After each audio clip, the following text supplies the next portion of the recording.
Hello, my name is Christian. I will be refuting the claim done by Sakina that personal digital media causes lower levels of concentration and focus amongst college students. The speaker supports her argument by claiming that personal electronics negatively impact academic performance on students of higher level education, and personal electronics interfere with sleep quality and induce anxiety and depression. So on her first claim, she does an anecdote where she states that a professor from our school who did not allow electronics in his class was adamant on the use of no electronics because whenever he would walk into a classroom in the hallways, he would always see them all on their phones using social media rather than using it for notes.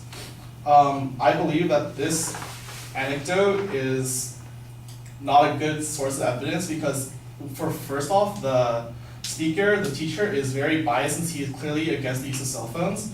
And secondly, the professor uses a sweeping generalization to prove his point since he claims that every time he would walk into another class, he would see someone on their cell phone for social media rather than taking notes. The speaker also claims in a study done on smartphones' effects on academic performance that social media was the main cause of GPA decline. In the study, she states that 48% of students in the study dropped to less than a 2.5 GPA.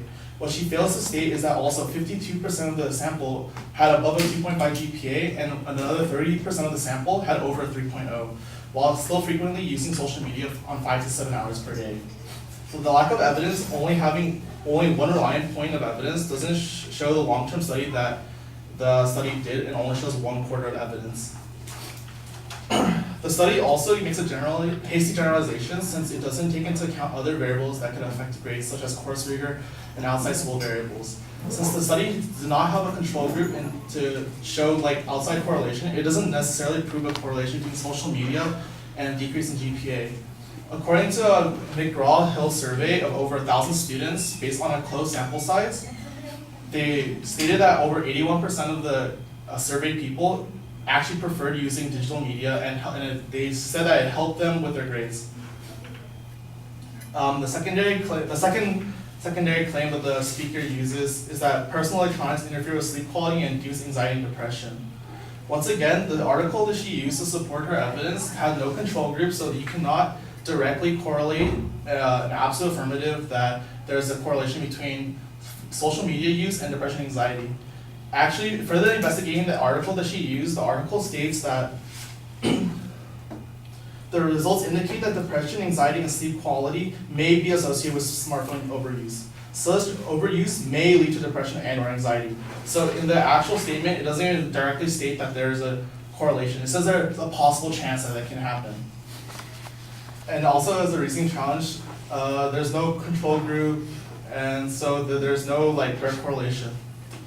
The speaker then creates a chain argument that begins to beg the question as she states that social media use leads to sleep deprivation, and sleep deprivation leads to lower grades, and lower grades leads to depression, anxiety, and then the depression, anxiety leads to more social media use.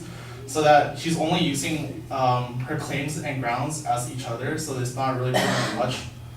Although I do agree with the speaker's statement that there is an issue with digital media use to lower grades, the speaker failed to use good evidence to prove her point.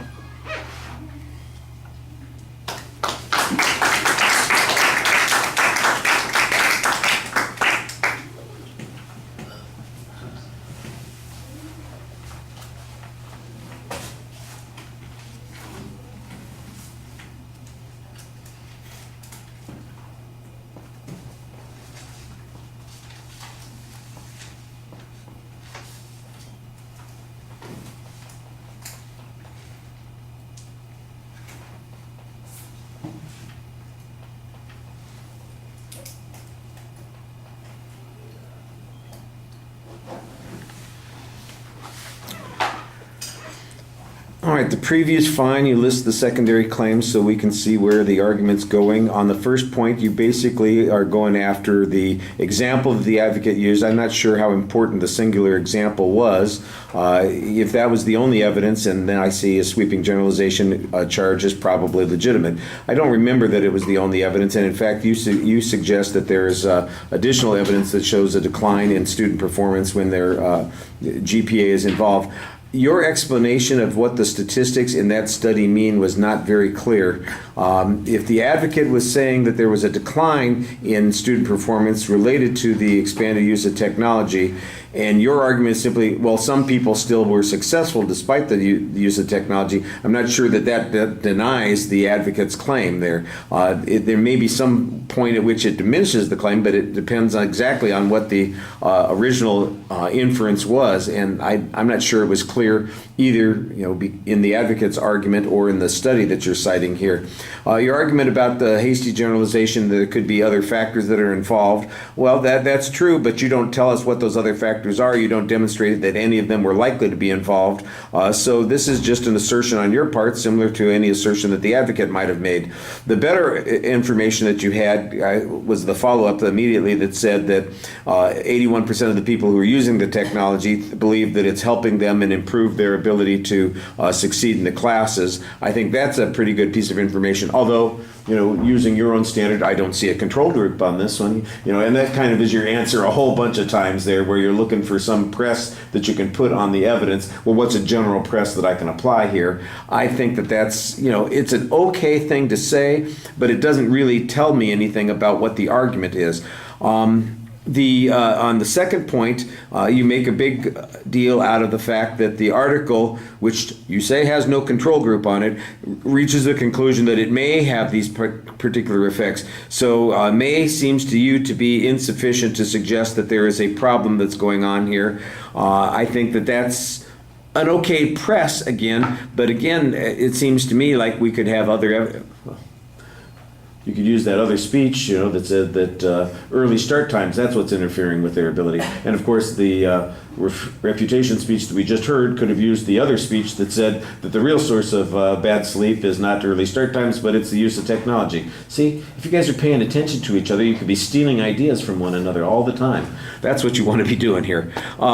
The third point on social media, you kind of suggest it's a circular argument, but they're in essence saying that it is feeding, it's a series of steps that are causing a greater problem. It's not circular in the sense of causality. They're not using the same grounds and warrant to prove their point. They're using grounds and warrant to show that how this point creates a cycle that occurs. That's not the same thing as begging the question.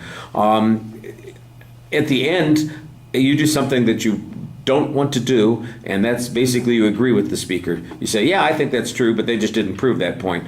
I think I said that in class. I said that's a dangerous thing to do. If you're the defense attorney, you don't want to say, yeah, I think my client's guilty, but the prosecution didn't prove it. The jury's going to hear that and go, huh, well, you just did. Maybe the prosecutor didn't, but you acknowledge that you think it's true, and you've testified to it inadvertently. So I think you want to be careful about that. Okay, thank you.